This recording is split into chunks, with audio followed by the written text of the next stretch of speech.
পাপ পুণ্যের মাত্রা কতটুকু হলে প্রাণী মনুষ্য দেহ লাভ করে? আজকের এই বিষয়টি একটি অবশ্যই গুরুত্বপূর্ণ এবং সকলের জানার একটি বিষয়।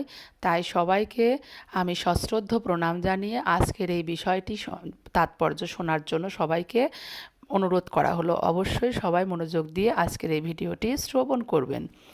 তার জন্য আমরা সবাই জানি যে পুণ্য কর্ম করলে স্বর্গ পায় এবং পাপ কর্ম করলে নরক ভোগ আছে। কিন্তু একটি মানুষ পাপ পুণ্য দুই মিলেই তার জীবন। আর এখানে শুধু মানুষের কথা কেন বলছি, কারণ একমাত্র মানুষের জন্মেই পাপ অর্জন হয়।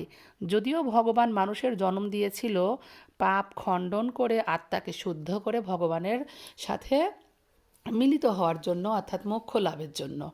কিন্তু আমরা মানুষ করি কি, মানুষের জন্ম নিয়ে আমরা পাপ নতুন করে অর্জন করে নিজের পাপের বোঝাটাকে ভারী করি।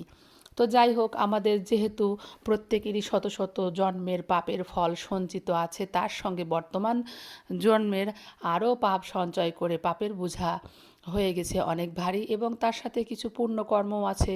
সব কিছু মিলে আমাদের জীবনটা এইভাবে একদিন শেষ মুহূর্তে পার হয়ে যাবে। তারপরে যখন এই পাপ পুণ্যের হিসাব যখন করতে বসবে, তখন সেইখানে যদি তোমার পাপের বোঝাটি বেশি হয়ে থাকে, তাহলে তোমাকে অবশ্যই নরক যন্ত্রণা ভোগ করতে হবে। নরকের শাস্তি ভোগ করার জন্য নরকে তোমাকে ফেলবে, এবং সেটা তোমার পাপের ধরনের ওপর নির্ভর করবে যে তুমি কোন নরকে কেমন শাস্তি ভোগ করবে। আবার তোমার যদি পুণ্যের পরিমাণ যদি বেশি থাকে, তাহলে অবশ্যই স্বর্গভোগ হবে।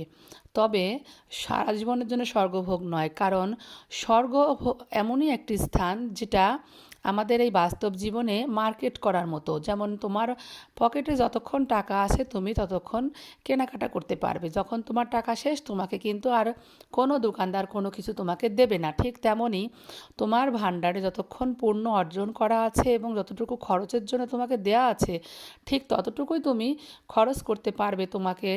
তারপরে তোমার যখন পুণ্য শেষ হয়ে যাবে, তখন তোমাকে অবশ্যই স্বর্গ থেকে বিতাড়িত করে দেবে এবং তোমাকে আবারও এই মর্তধামে অর্থাৎ পৃথিবীতে ফিরে আসতে হবে।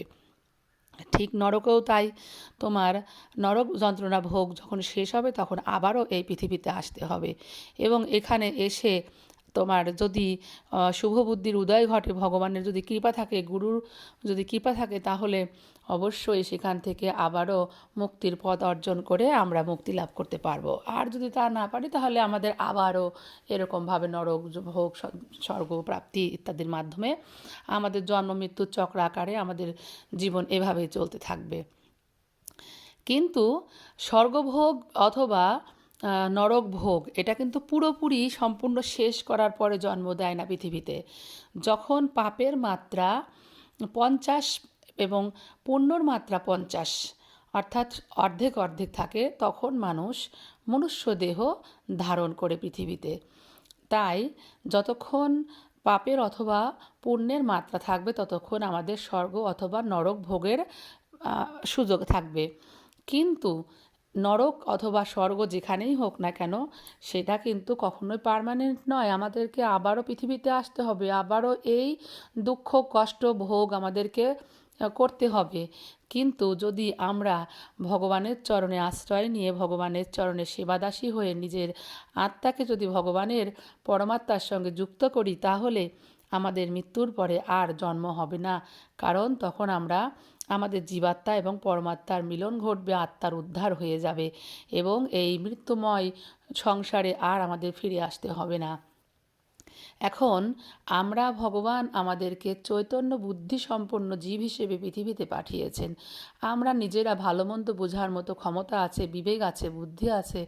এখন এই বিবেক বুদ্ধি শুভ কাজে লাগাবো কি অশুভ কাজে লাগাবো, সেটা সম্পূর্ণই স্বাধীনতা নিজের। তাই ভগবান গীতায় বলেছেন যে আমি তোমার বন্ধু নই, আমি তোমার শত্রু নই। তোমার কর্ম তুমি করবে, যদি সেই কর্মফল আমাকে অর্পণ না করো, তাহলে তোমাকে সেই কর্মফল ভোগ করতেই হবে। তার জন্য আমার সেখানে কোনো অধিকার নেই, সেখানে কোনো কর্তব্যও নেই। অর্থাৎ আমরা ভগবানকে সম্পূর্ণরূপে নিজেকে সমর্পণ করব, সমস্ত কর্ম সমর্পণ করব। তাহলে সেইভাবে যদি আমরা জীবনযাপন করি তাহলে অবশ্যই আমরা এই জন্মমৃত্যুর চক্র থেকে মুক্তি পাব এবং মনুষ্য জন্ম নিয়ে পৃথিবীতে আসার সার্থকতা অর্জন করতে পারবো এবং ভগবানের চিন্ময় ধাম অর্থাৎ গোলক বৃন্দাবন ধামে আমরা ফিরে যেতে পারবো, যেখানে আমাদের ছিল আদিবাস। আমরা প্রত্যেকেই সেখানকার জীব।